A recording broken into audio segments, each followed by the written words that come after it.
Hello and welcome back to the World Mental Health Forum Summit. My name is Jill Tiny and my guest today is the wonderful Christine Miller. Hi, Christine. Lovely to have you with us. Yes, it's lovely to be here, and I'm very grateful for the invitation to be part of this, which I think is such an important factor in our world. Thank you. Yeah, I mean, we've got some lovely conversations coming up in these little short 15-minute sessions. And ironically, whilst I can look at it from a distance and go, oh, they're all going to be talking about roughly the same thing, it's very, very profound how different people are. You and I met on good old LinkedIn, as have many people before. And what I love about you, ironically, as it says on your title, is love at work, is what you are all about. And the amount of people that have no concept of that and think work has to be drudge and work has to be a chore and work has to be almost punishment. You've got to work hard and it's got to, you've got to put a sweat on. So in our conversations, and obviously I talk a lot about my community at Collaboration Global, you sent over a poem, and I just said to you one day, how are you feeling? And you're like, oh, I've had a terrible time, and I'd had a terrible time, and we had a mutual, oh, this is a terrible time, but we were coming out of it at the other end. And you've written a poem, and you are known as the soul poet. I love that. And your poem was called, or is called, So Many Little Deaths. And it just, as I read it, I just felt myself go, oh, that's lovely. So you're going to read it to us today, and then explain where it came from and how it came about, basically. Unless you want to explain it first and then read it, entirely up to you. I'll go over to you. I think it would be best to read it first, and then recite to you a little reflective prose that I wrote subsequent to writing it. But let's start out with so many little deaths. Mm. Each moment a beginning and an ending, flickers of renewal, flames of destruction, time consumed yet eternal. Who shall we be today? Will we allow the unknown to set alight imaginings? Gifts of visions to be realized, stitched into the cloth of consciousness? Or will they die in flight, flaking into brief embers, glowing or dulling, graying or powdering into the dust of eternity?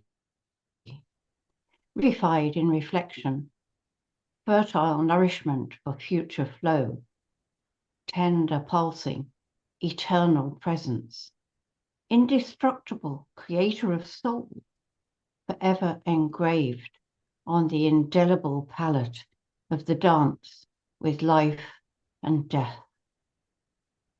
Mm. So Wow. here is the reflective prose emerging from this poem. It's after a fallow spell in which little writing or much else flowed with ease. Today, I had a burst of inspiration as this poem, So Many Little Deaths, emerged with a vibrancy and an irrefutable sense of re-engagement. Some of you will already know that I fell seriously ill at the end of 2024. And in early 2025, I spent 12 days in intensive care. After which experience, I feel really glad to be alive and experiencing a resurgence of health and vitality. Such experiences lead to times of reflection and reassessment. We die many little deaths along the way to recovery, letting things go and finding joy in the new and altered states. We grow from our losses and we gain insight and renewed strength from our courage to accept and embrace the new.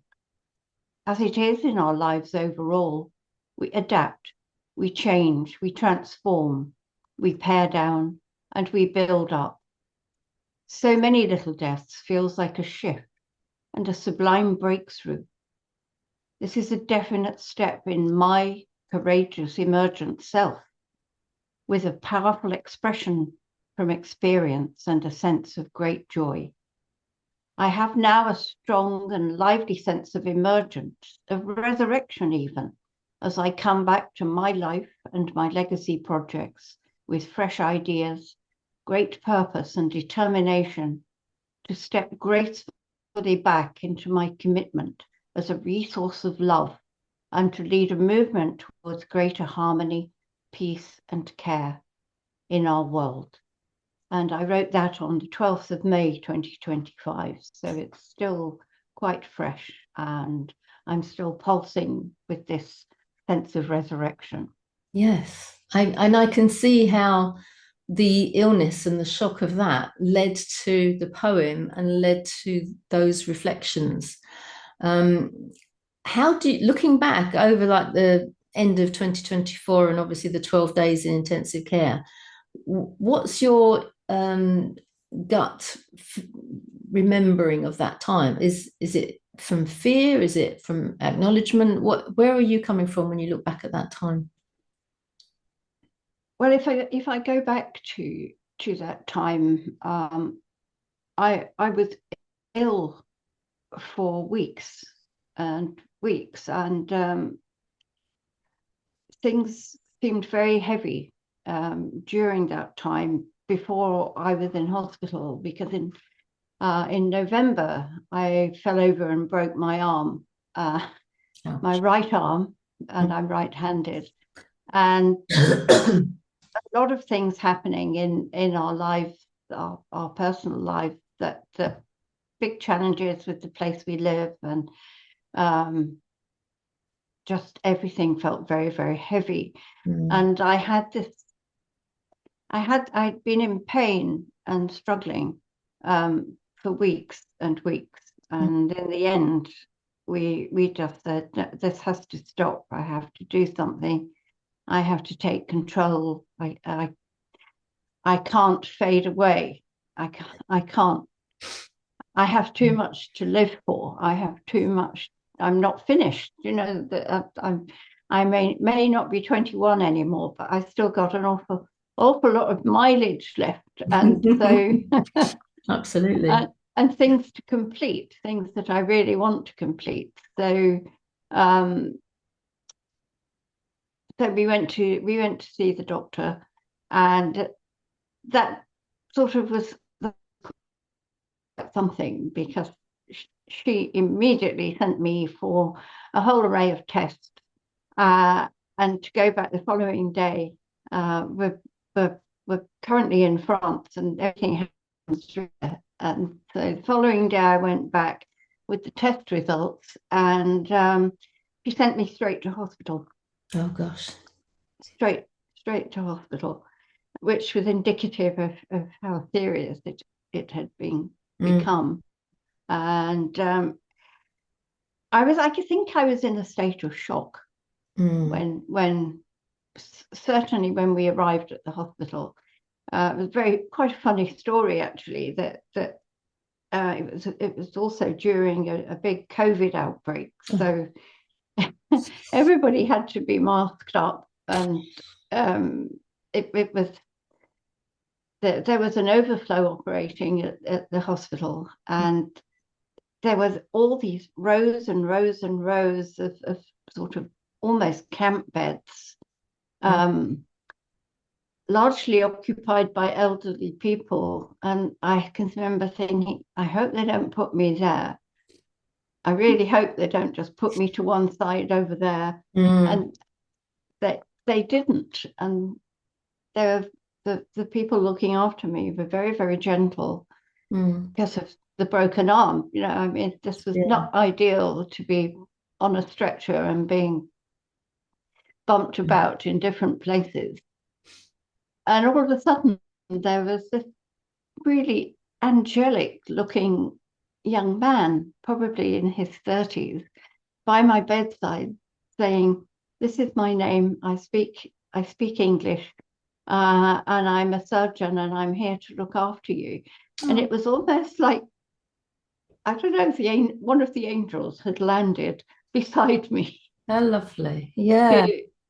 And I felt from then on, I kind of thought, I'm in very good hands here. And the surgeon that my doctor had referred me to, she said was one of the best in the country for these matters. And I had little choice but to go with it. And it was scary. I was, to be honest, I was just grateful that I was being looked after, no matter how many painful episodes, the blood tests and extractions and MRIs and all the rest of it that I had to go through. Yeah, it was well worth it. It gave me a sense of the importance of keeping that will to live and not allowing my energy to fade away. So those are the strong reflections. And when I got back to the actual clinic where I was ultimately in intensive care, I had an awful lot of reflections about the state of medical care and the system. And coming back to my Love at Work project, I had this very strong urge that I've got to get better, because I've got to bring more love into these systems, because they're so time and motion, and we've got to do it now, and we don't, it doesn't really, you're just the patient. Sometimes it's like you're in the way as the patient. You're an inconvenience. Yes. Yeah. Great, but get better quickly. We'll get rid of you, and that will increase our numbers, and that will look good on the pie chart. And it's crazy. But all you've got to do is give that little bit of love and that little bit of care and that bit of compassion, and the person can relax into like, oh, I'm in safe hands, exactly as you did. You did. Like, I've seen an angel, and he's going to look after me, and I'm going to be fine. So it's like, oh, thank goodness. And then your body has a chance to heal, doesn't it? It's got that. Yeah, it's not going to be fighting anything. I think that poem that's come out of that, looking at the eternal side of things, the circular motion of the embers that glow and flow, and then the dust that's left behind, and there's still that kind of magnetic energy that's being emitted around it. That gives comfort in itself. I think that whatever's going on, there is that continuity, that there is always going to be something, is always going to be. And I find it ironic that you've written, or you write beautiful poetry, and it makes perfect sense. It's not ironic at all, that's the wrong word. It just makes perfect sense that you are adamant in your future projections of what you want work to look like. And Love at Work is something that everyone would hope for. Everyone wishes they had it, but there's no assumption that it's going to be there. It's just like, oh, if I'm lucky, I'll be in a work environment and there might be some love there, or there might be people that are quite nice if I'm lucky. But most people don't even consider that could be the norm, and everybody could have a beautiful place to go to work where people care for you and look after you, and you look after other people, and you support each other, and you make sure that the business that's running gets the best results because you're in such a beautiful, happy place, because you care about it. You care about the people, but you also care about the business and where it's going. So to me, Love at Work is just, why wouldn't you have love at work? It would be crazy not to have love at work, because there's so many benefits to it. It would be fantastic, or I should say, it will be fantastic when love is foundational, literally fundamental to the way that our workplaces and our organizations operate. And there is still a challenge on having the word love accepted in the organizational world. It's viewed as soft and emotional, and it is not at all. It's actually really strong, very tough. It requires courage. It requires an enormous capacity for empathy, I suppose, compassion and caring, and for recognizing the other, if there is another, or to recognize that we are all connected, and therefore, coming back to a very old edict, what you do unto others, you do to yourself. Yes. Yes. Anyway, so I feel that so many little deaths, I mean, one of the things people have remarked on, especially clients and people in business, is that in these times we are all going through so many little deaths. There is so much which is changing. There's been so much change since the pandemic. There's so much change on the political scene. There's so much change in the geopolitical scene in terms of all the conflict that's taking place. Quite apart from the very big deaths that are taking place. That there is this sense that of such a great need for adaptation. There's a great need to go very deep and to find that inner strength and the courage which actually derives from love.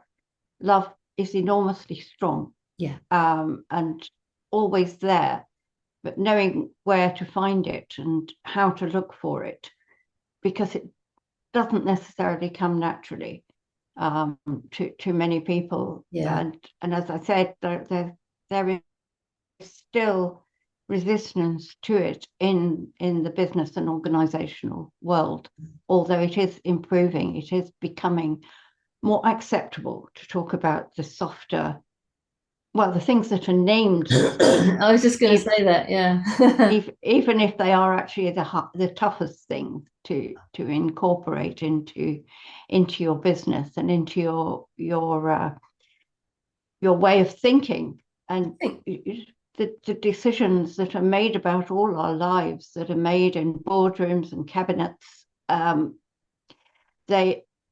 they really need to be made from a moral compass where love is the true north, and all the values that support being able to be loving are in place and taken for granted. And I think, absolutely. And I think the leader that can acknowledge that love is a necessity in their business, they're stepping up to a whole other level compared to their competitors or compared to other people that are doing these things. Once they can see it, you can't unsee it. And I think for us, our community at Collaboration Global, it's one of our core values. We say it's the foundation of our organization. And with love, there are always solutions. So you never have to come up to a point where you go, well, it's not working. Oh, well, what are we going to do? Well, it's going to collapse. That's it. That's the end of it. We can't do anything else. If you've got love in the center of that, you can find a way through. You can find a collaboration. You can find a solution, and it makes a massive difference. It is definitely a superpower. You might not be able to touch it or taste it or smell it, but it's just there, and it connects every single human being on the planet. And a key question for anyone who is feeling perhaps low or unloved or in a difficult work situation or a difficult situation of any kind, where they're feeling any kind of doubt or fear or loss of courage, one of the key questions is to say, what would love do now? Beautiful. And that rounds things off. Absolutely. And brings things to the heart. Thank you. Christine, thank you so much. We've had such a short time together, but hopefully for people listening in, this has been, well, for me, it's a profound moment to acknowledge, one, that poem that was so beautiful, two, your mission in life, love at work, and three, the fact that you are a living example of coming through that pain, through your illness, and coming out the other end and realizing what your purpose is and why you're here, and the legacy that you want to leave. So I just want to thank you very much for being part of this World Mental Health Forum Summit. And I look forward to chatting with you again soon. Thank you. Thank you, Jill. It's been a real pleasure. Thank you very much. You're welcome.